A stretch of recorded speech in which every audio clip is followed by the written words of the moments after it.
So here we're given this table that shows us the breakdown of how 100 voters responded to a question regarding candidates M and N. And so here each row adds up to 100, and this is how 40 people gave favorable, said favorable about candidate M, 20 unfavorable, and 40 unsure. And same thing for candidate N. The question is, what was the number of candidates who responded favorable for both candidates? You know, there's some kind of an overlap here. The best way to think about this is using a Venn diagram. So if this is all voters, and so this is 100, then we know that 40 of the voters said favorable to candidate M, and here it's 30. And if you look at statement 1, it says the number of voters who did not respond favorable for either candidate was 40. So the region outside these two circles is 40, and this consists of voters who did not respond favorable. And that's going to be a combination of unfavorable and not sure. We don't know that breakdown, but we do know that a total of 40 said some combination of unfavorable and not sure. That means that what's remaining here is 60.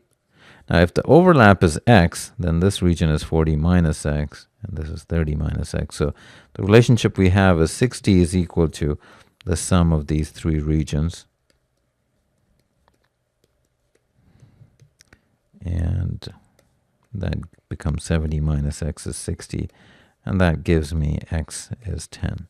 So we do know that 10 of the voters responded favorable for both candidates. So statement 1 alone is sufficient. If you look at statement 2, it says the number of voters who responded unfavorable for both candidates was 10. So again, if we apply that same approach, and this would be just unfavorable. And so this is 20, this is 35.